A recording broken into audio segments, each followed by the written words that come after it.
Hello, and welcome to our second presentation, where we continue to analyze how traditional learning spaces suck through explaining our concept and solution. This presentation will be conducted by Keen, Ralph, Chi, Harris, and of course myself, Rafael.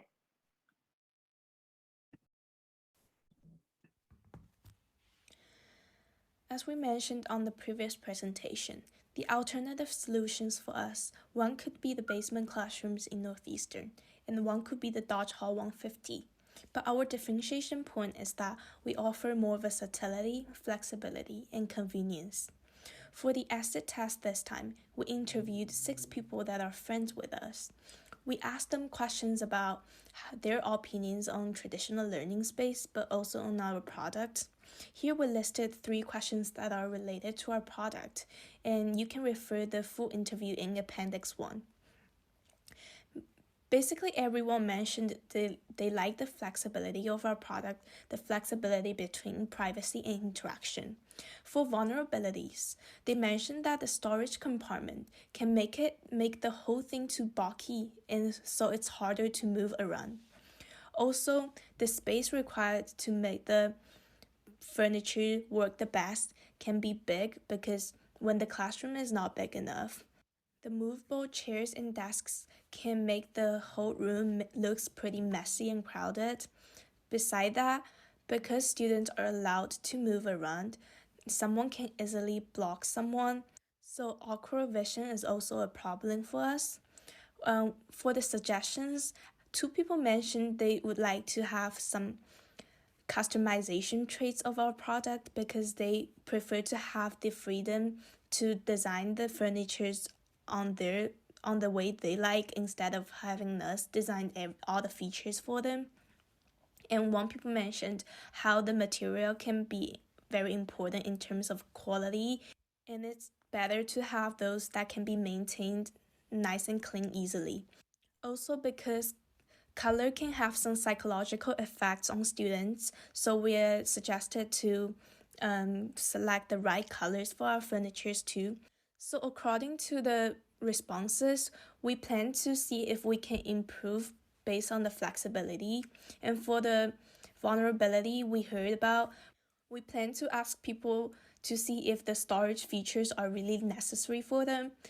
And we need to experiment out what room size is the best for our product, and also survey out if awkward vision is a key struggle for the students. And for the suggestions we will research on the cost of customization to see if it's really practical for us, and we will start selecting the right material for our product. And lastly, we will research on the colors to see if we could take some advantages of that. So the people we interviewed this time are mostly college students, but here we have 3 representative customer personas listed out. The first one is Kaylee, who is a college student in the United States.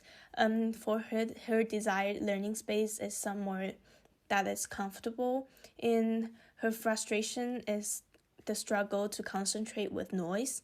The second one is Ray, who is a primary school teacher in China. So her desired learning space is somewhere collaborative, and students not being enthusiastic is her frustration. The third person is Gloria, who's actually a high school student in Singapore. So her desired learning space is somewhere private and clean, and her main frustration is the pressure during group discussions. And next, we will talk about the field research we've done.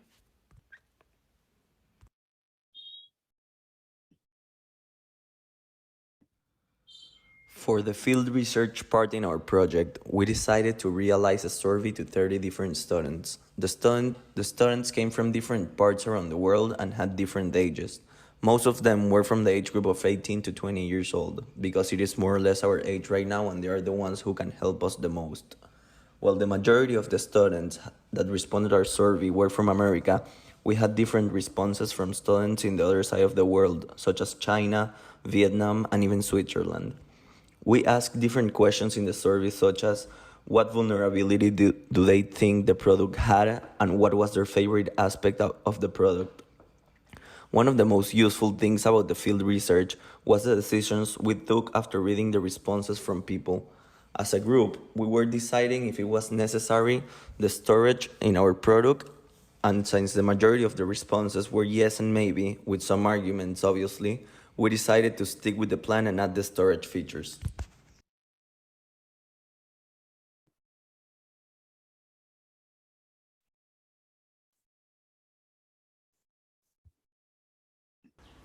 So, in order to get more insights about the customer reaction to our solution, we have conducted a field research with 30 students from 17 to 21 years old, mostly based in the US, Canada, China, Vietnam, and Switzerland.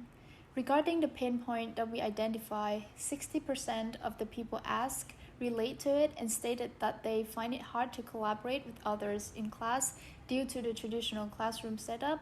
The majority of them also agree that poor visibility is a big struggle in the classroom too. After that, we introduced them to our new desk design that would potentially solve the previous problems. 24 out of 30 people said that they think our design is very versatile and is their favorite aspect about it. Others stated that flexibility and convenience are also some other strengths of our design. With all the added features, we originally planned to set our price 15% higher than the market average, and 70% of people asked said that they would be willing to pay that extra markup to get the benefits of this design. Although that's the majority of people that we interview, we still plan to reduce our price to capture more market share, which I will go more in depth into in the action plan. So we finished stage 2 of our action plan, which is research and concept testing. Now we will move on to analysis. First, we will do a cost analysis and make sure that the component's cost is less than the selling price. After getting feedbacks from our field research, we will eliminate the big storage compartment and just replace it by smaller storage for snacks and beverage. A lot of our interviewees said that they think this will make the desk less bulky and also cheaper. And we also agree that in this case, a big storage compartment might be a little redundant, and we will opt for a more simple design. After the cost analysis, we will take capital expenses into consideration and also review the resources required to produce the desk. Next step is product development, which include developing and manufacturing the prototype, finalizing technical specs, field testing of the prototype, and developing production schedule. The last step of our action plan is launch and monitor. This will include developing a marketing plan, a distribution plan, improving our sales strategy, deciding on a launching date, and monitor and make improvements to our design after the launch date. Next, we'll be talking about our competition. For the purpose of time, we focused on two alternative solutions that we thought acted as our biggest competitors. First is Paragon.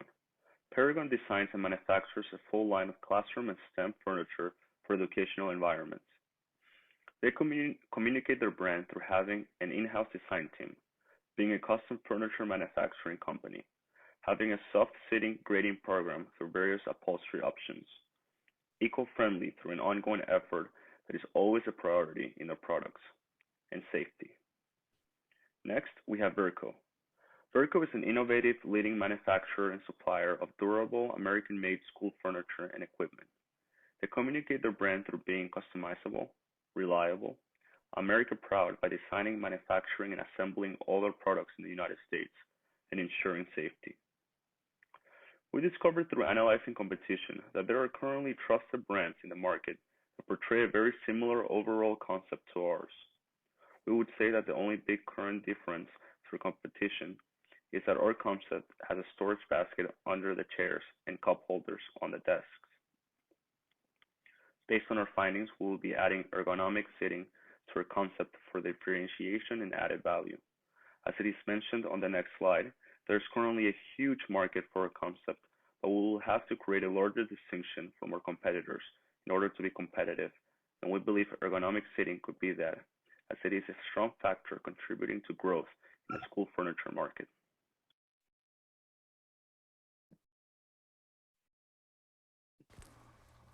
Now moving on to our overall market size.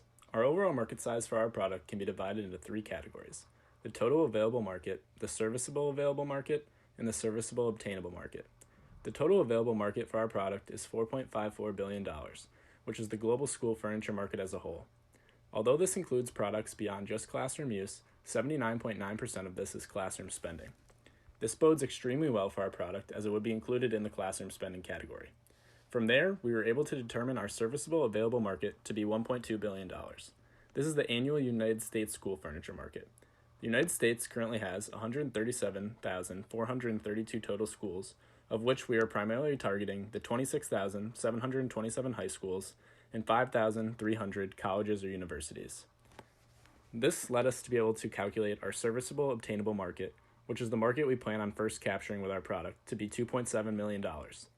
This was obtained by targeting the Boston metropolitan area, which contains 45 colleges or universities and 33 high schools within the Boston public school system. To determine the market size to be $2.7 million, we utilized a top-down calculation strategy utilizing industry research and reports.